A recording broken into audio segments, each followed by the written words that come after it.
Welcome to the first ever episode of We Need to Talk Now. I'm Alicia Day and I'm here with Ashley Nicole Moss. Hi everyone, it's our first episode. I wish we had like on the radio station back in the day, we used to have like a fake clap that we would do, a little fake applause. I'm gonna do it. So exciting, long time coming. We made it. We're here. We definitely did, and I'm so excited. This show has definitely been a labor of love, and we're gonna be here with you every single week. So let's look at this because we're here talking right now, but we definitely want to connect with you. So subscribe, like get on our YouTube and subscribe. And also, we're on your favorite podcast platform. So make sure that you go and you follow us there. And we need all the likes, we need all the listens, and we definitely need you to tell your friends because we all need to be here every week, okay? And tell your friends. It's like a game of telephone. Everyone got to tell somebody. So make sure you do that too. Just keep it going down the chain. Keep it going down the chain. Well, this first episode is not going to disappoint because what we're talking about is the women's final game, NCAA national champions. It was an amazing game. Yeah. I mean, South Carolina ended up winning 87-75 over Iowa. And I just want to get your initial thoughts on this game because I know my nerves are bad just from watching.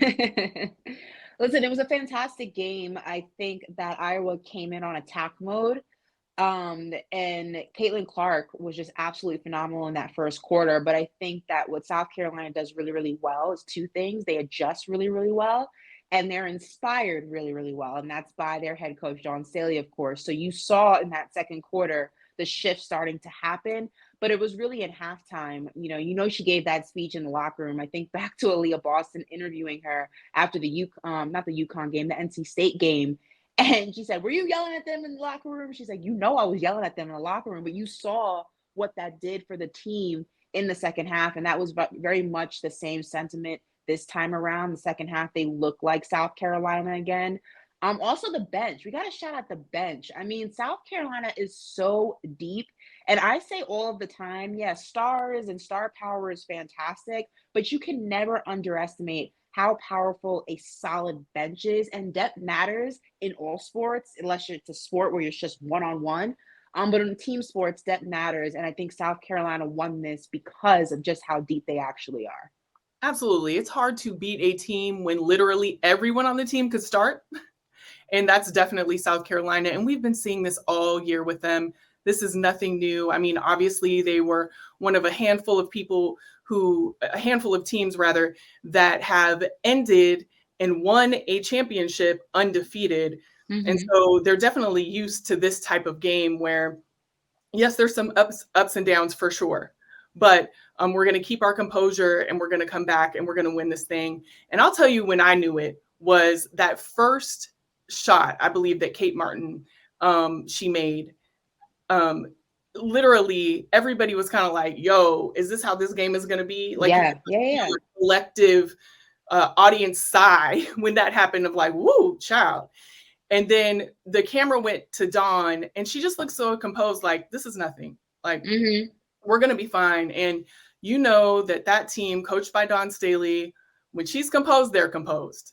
She's an amazing coach, and she has instilled that within all of them. And so when I saw that, when they panned over to her with that $5,000 Louis Vuitton jacket on, it's $5,400. Please come correct.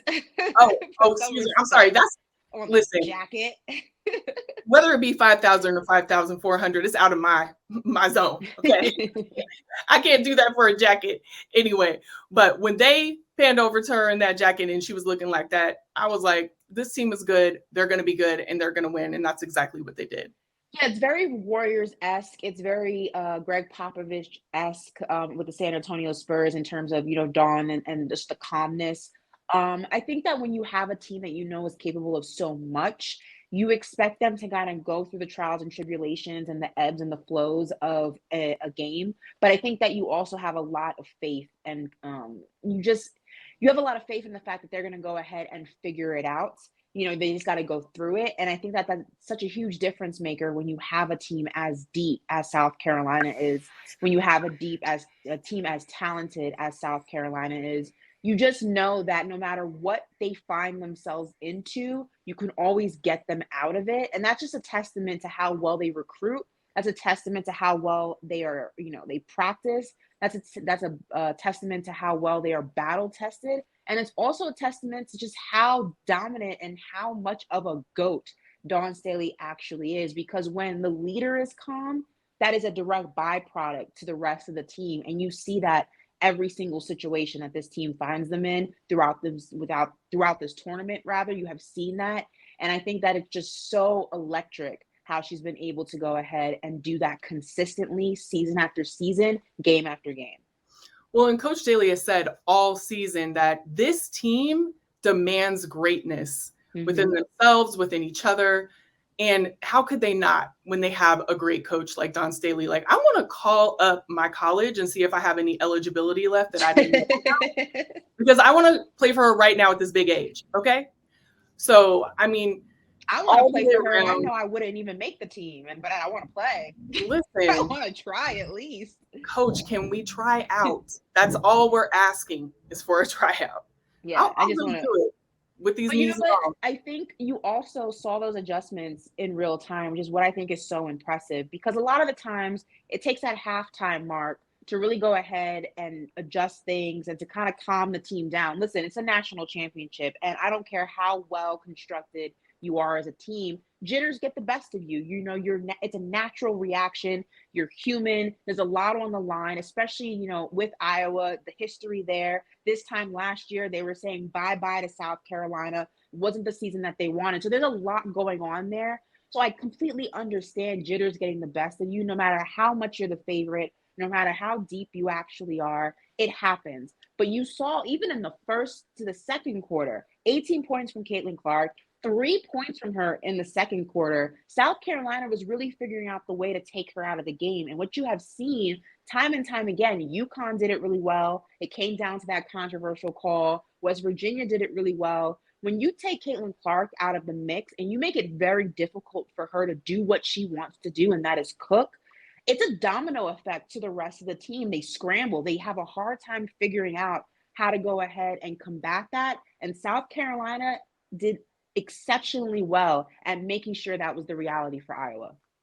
Absolutely. And if you look at the game that Iowa had last, where they had a lot of people step up, they had a lot of those players step up and really show out. They had some of that in the players, but really they were relying a lot on Caitlyn, and that is not going to work for a team. It clearly didn't work. Yeah. And so that just goes back to your point about everybody on that South Carolina team stepping up, getting it done, and getting that championship. Yeah. I mean, it's great for the game, though. It's growing the game, and, it's expanding the eyes on the game. And that's honestly all that you would want. And speaking of the game, you were in Cleveland, so you had a front row seat to everything, not only what was going on in the arena, but what was going on surrounding the arena in the city. I mean, what was the vibe? How did it feel? I know covering, games, championships in my career, it just feels different. It's like an electricity that's running through the city. But I feel like this year specifically, when it came to this tournament, there was probably just a different level of electricity that was felt. Definitely. When we were in the arenas, whether it be for a game or even the open practice that they had that set a record, it was like over 11,000 people coming to an open practice.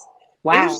It was just amazing to see all of the people, all the different types of people, right? Like, I'm talking men, women, young girls, young boys. Like, I mean, every single person, there was a lot of races that were there too. Like, it was just a beautiful environment to be in, to see that everybody was coming together to watch and support women's basketball.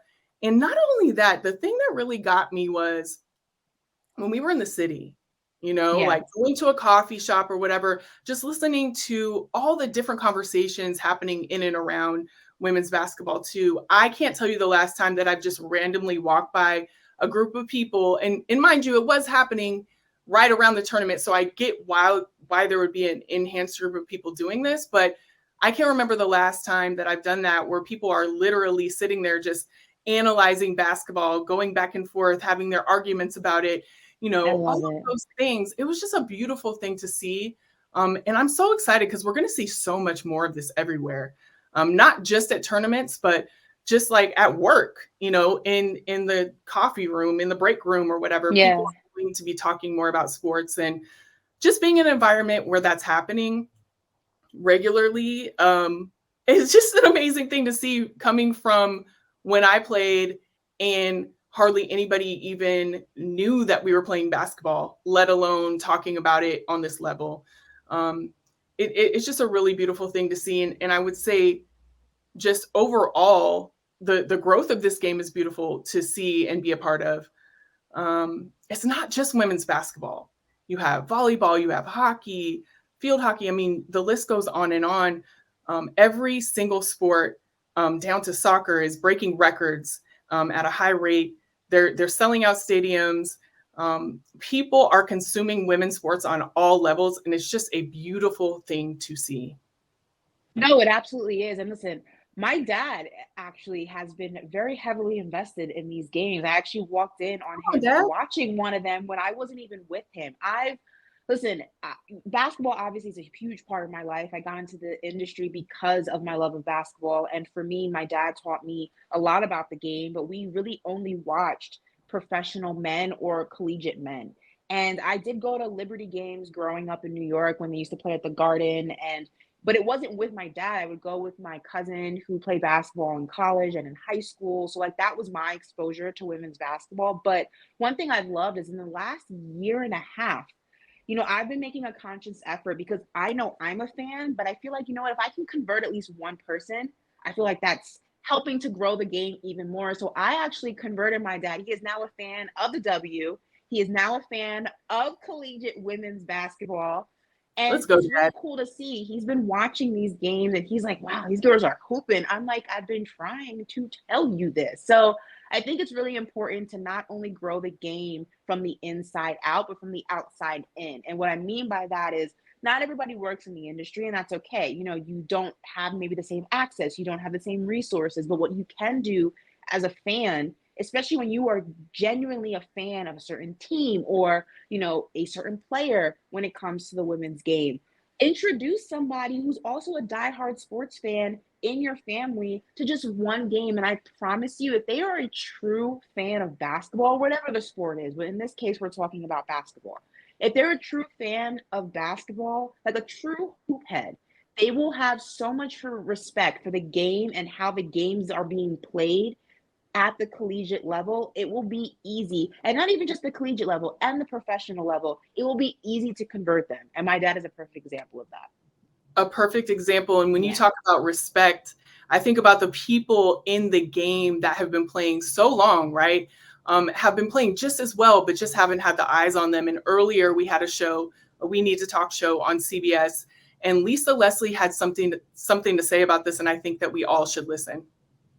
And what we talk about, though, is legacy and legends. And I feel like I'm sitting here with living legends who helped set the foundation for where the game is at. And I think it's so important that we remember what we're seeing, where the game is at now, is because of many years of a ton of talented women's players. Well, absolutely, Sarah. We can't just look at where we are now without going back from where we've come from. And we got to give a lot of shouts out, whether it's Ann Myers or Nancy Lieberman, Katrina McLean, Teresa Edwards. Like, there have been so many legends who built this game who did not have their eyes on the game, but were playing just as hard and just as well. You can move any of those women into today's time and they would be balling like right now. And so I just think about the game and where we've grown. And then you also look at what Kobe Bryant and Gigi did with girl dads really coming in and putting spotlights on the game, and fathers stepping in and supporting their young girls. So we've always known that we've been torch carriers and passing it on generation by generation and understanding the importance of it. But we never forget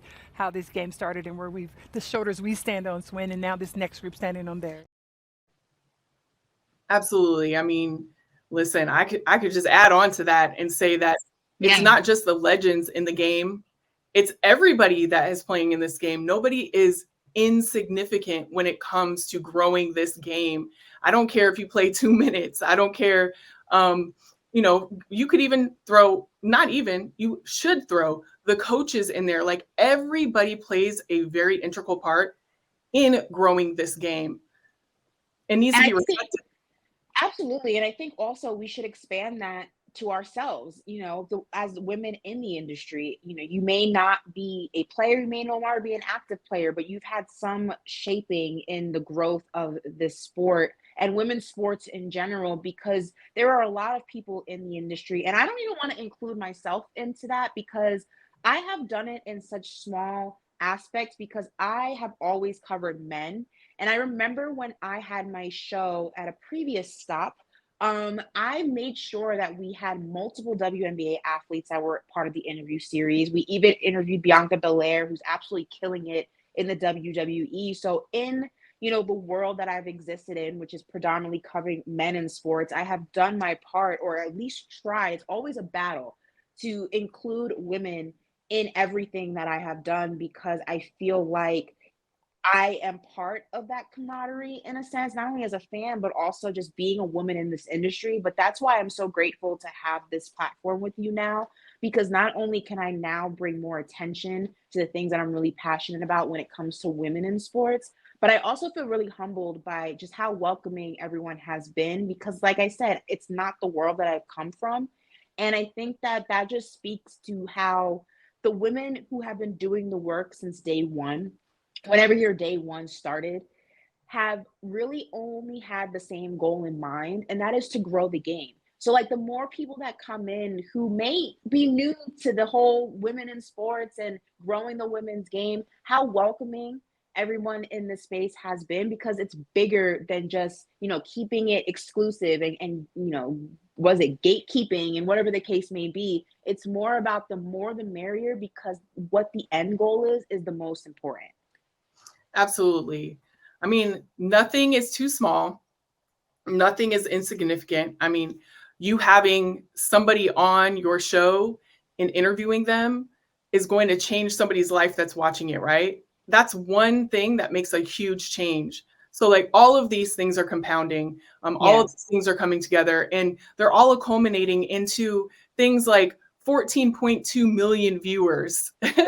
I mean, of a semifinal. They haven't had an NBA game of that magnitude. I just want to put that out there. Like, ESPN has had NBA rights for a very long time, and they even did a breakdown of all of the viewership over the course of having those NBA rights, and there hasn't been a single NBA game that has ever hit that magnitude of viewership. I just want to put that out there so people can go ahead and really digest what that number means, because you hear 14.2 million and you're like, whatever, I don't know what that means. I'm not from the industry, I have no idea what that means. But just comparing it to an NBA game may go ahead and make that a little bit easier to digest. And when we talk about growing the game, especially when we talk about that 14.2 million viewers, we have to talk about Caitlyn Clark.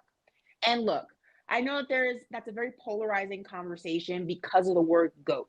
And everybody has an opinion on whether she's the GOAT, whether she's not the GOAT, and how come she's getting all these accolades when there have been so many women that have come before her that have just been as instrumental, as talented. You name it, there's an argument. We're not here to argue that. That's a conversation for a different day. But I think what we can all agree on is that she has been instrumental in growing the game, particularly this season, because of all the records she has broken, because of all the commercials she has been in, because of, the waiting for her to declare for the draft. And now it's like, oh, the draft's right around the corner. And listen, Dawn Staley in her speech after winning the national championship, even her, the GOAT herself, had to give Caitlyn Clark her flowers. I want to personally thank Caitlyn Clark for lifting up our sport. She carried a heavy load for our sport, and it just is not going to stop here on the collegiate tour. But when she is the #1 pick in the WNBA draft, she's gonna lift that league up as well. So Caitlyn Clark, if you're out there, you are one of the GOATs of our games. That we appreciate you. Thank you, Coach. And I think Coach just shut down that argument too, saying that she's one of the GOATs. I think she was Oh yeah, one of very, very. Listen, Coach Dawn knows what she's doing. She with her does. words, okay? She never skips a beat, let me tell you. But there's just no denying how much Caitlyn Clark has grown this game and the needle that she's moved, right? If you say anything else, you are literally just a hater because she has done things You that sound like LeBron now. Well, LeBron had the same sentiment in a tweet. He said, look, if you can't respect what Caitlyn Clark is doing, you're just a hater. So you and LeBron right here. And I agree, LeBron, because there's no way that you can look at what has occurred around Caitlyn Clark and not say that she has changed this game in so many different ways. And I'm really excited when she goes to the W because the W has the greatest women's players in the game, hands down, that I think need as many eyes as can be on them as possible. They deserve it.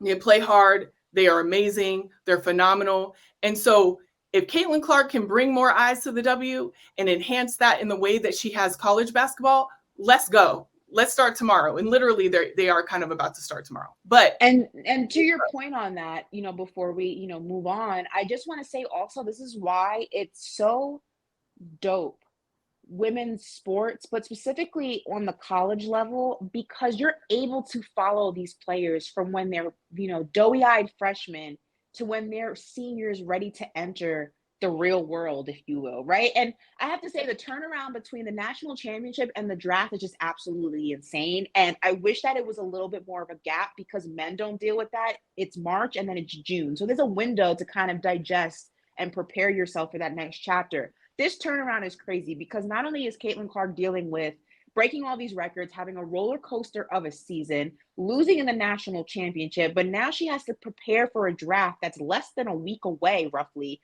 And now it's like, okay, I got to prepare for the professional career of Caitlyn Clark. I didn't even close the chapter on the collegiate career. I haven't even graduated. It's just a lot. There's a lot going on. I wish there was a little bit more of a gap. But to your point, that's why it's so cool to transition from the women's game at the college level to the professional level, because you have grown with these players and now you get to see them as adults in a different league. And you don't get that with men. It's usually one and done. And it's like, all right, well, next wave, come on in. But you've seen Caitlyn Clark, and now you get to see her in the professional light, and whoever you're following, Angel Reese, everyone who's declared so far. It's just, I love it. It's probably my favorite thing about the whole transition. Yeah, and when I think about all the players that are coming up in the college game, oh my gosh, like Caitlyn Clark has moved the needle, but there are so many women that are coming up that are going to move it just as much, if not more. And so we have some amazing basketball on the way. I really just cannot wait. I cannot. Yeah, it's going to be fun. How that grows and changes, and whew, it just gives me the chills thinking about it because what we watched today, compounded on so many levels, we're going to be just getting game after game and seeing player after player advance this game in ways that we couldn't even imagine. And I'm here for it. And listen, we're not even done yet, right? Because there are so many players who this was their first time under that kind of a spotlight in this tournament. I think of Juju Watkins off the top, whose bun I'm still trying to recreate as flawlessly as she's done it. I need a tutorial or something because my buns never look like that. I usually just do the low. You know what? I always do the low one because for some reason, the high one, I get all like the bumps. Girl, just drop a tutorial, please. But yeah, you need it. I say all that to say the spotlight she has been under just in her first year, that's going to follow her. She's next. And I think that that's just a really exciting thing to digest because we're not done yet. There's a whole nother class of really bright stars. Hannah Stuelke also from Iowa is somebody you're going to go ahead and keep a lookout for. I love it. I'm very excited for the next wave, even as excited as I am for this wave to kind of be moving on to the professional league. Absolutely. And listen, you talk about that bun. You've seen a lot this year, and this is something that shows the growth of the game as well. You see little girls coming to the game with the bun. You see the commercial. Who was the commercial with? Joel Embiid. Yes, and he had the bun in the commercial. I mean, you just see people emulating these women who are playing and just killing in the game. And they're inspiring the next generation to do the same. It's just such a beautiful thing to see. And I am excited to be part of the growth in every way that we can be. You know, I just really, really honestly cannot wait to see what all of these women are going to do and how it changes even more. Because if it's more than what we're already seeing, I can't even imagine. So really excited about that. Well, listen, guys, there's more of us to be seen as well. So we're going to take a quick break, but we will be right back. There are some things in life that you can't quite explain. An extraordinary story. Maybe it sounds flawless, looks effortless, or makes you feel like a part of history. The first ever goal for BFC. And when all of those phenomenons come together, it's perfect. Pitch perfect.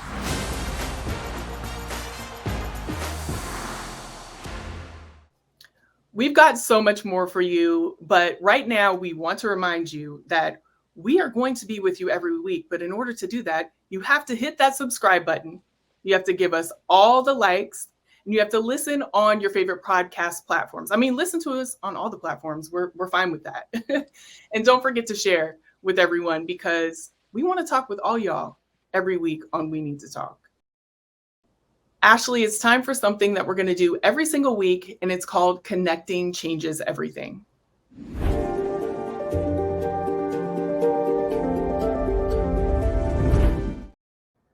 Connecting Changes Everything is something that we need to dive a little deeper into in the world of sports, something that we need to connect you with, so you need to know all about it. And that this week is going to be NIL and international players. Now, a lot of people don't understand or know that when you're an international player, you're here on an F1 visa. And that means that you are limited in how you can work in the US. And so with that, you can't really have all of the partnerships that your teammates have. It's considered work. And so you're really limited in the amount of money that you can make. And, you know, NIL brings in about $1 billion every year, which is a crazy, crazy stat. And I mean, all the money, okay?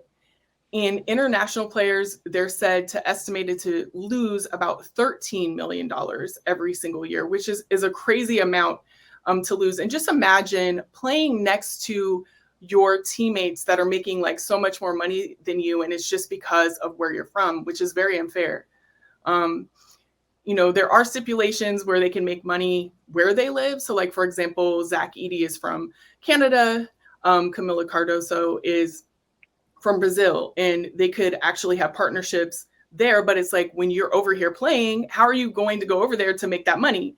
It's almost impossible. So they're making far less than, you know, what the other people around them are making. And it just really needs to change. I think every school needs to, you know, get into legislation behind that. They need to really like knock down the doors of the people who could make that change, to make sure that the players that are playing on the court with them every single, you know, night, that are working just as hard, have the ability to make just as much money, because they should be. Yeah, listen, I mean, I think that NIL is still in its infancy stages in some way, shape, or form. It's still very, very new. People are still trying to figure it out. Things are being added, things are being removed in terms of regulations and what's allowed, what's not allowed. So I wouldn't be surprised with that changing as well in terms of incorporating international players, because I mean, granted, Canada is not international to me. It's Canada. It's an extension of the US, if you will. So like, to me, But that visa says it is, that which is F1 crazy visa. to me, which has always been crazy to me. So I don't see that lasting very long. And I mean, if you just look at the course of the way that the professional leagues have developed, whether you're talking about the W, whether you're talking about the NBA, it's more and more an international game than ever before. And I think that because that is the way that both professional leagues are kind of formulating, you're going to have to include, you know, some regulations from the collegiate level to allow the same type of things that you allow your professional players to have access to. So I would not be surprised if we see changes to this happening in even next season. I just think that it's the way that the league is formulating, developing, and you have to keep up and you have to catch up.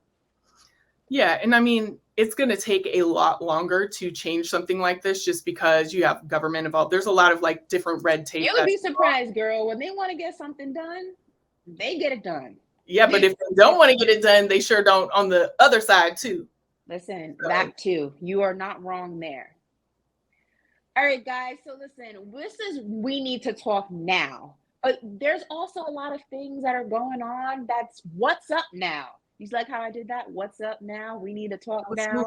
So in this segment, we're going to talk about things that are pretty much happening in real time.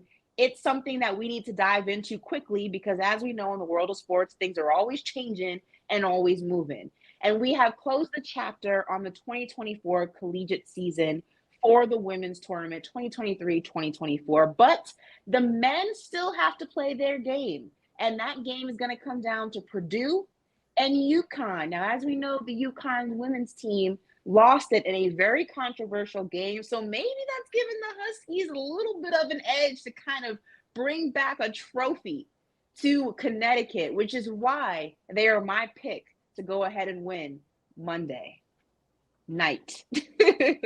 You're picking them because of the bad call, and it was a bad call. No, I'm picking them for a multitude of reasons. I think that this game is going to be won in the paint. I think both teams do really, really well in the paint. I think it's going to be a battle there. I don't expect a lot of drained threes. I also think the UConn Huskies just have that championship DNA. It's absolutely insane what they do over in Connecticut. I don't know what's in the water out there. I've been to Connecticut. I was probably drinking the wrong water because I didn't come back with type of talent like that. I didn't either. You know what I mean? Like, I must have been drinking the wrong bottled water. I'm not quite sure. Yeah, specific part of Connecticut that we need to tap into. I know. I just listen. We'll do some investigative journalism another time. But I think incorporating not only the battle that's going to happen in the paint, how well UConn's been performing all tournament. I think they got a little bit of a extra push to go ahead and bring something back to Connecticut because of how their girls were done. So I'm rolling with them. Okay, well, I'm rolling with Purdue because of kind of the same reason. They have a little extra push as far as I'm concerned.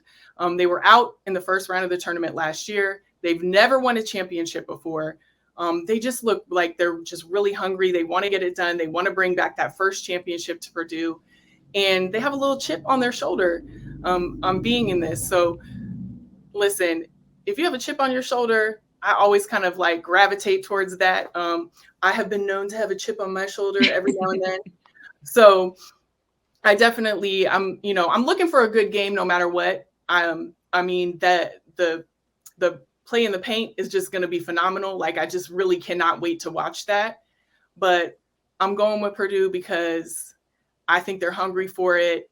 They do have to play a little bit better game than they did last time. I'll tell you that. But I think they're ready and poised to get their first championship.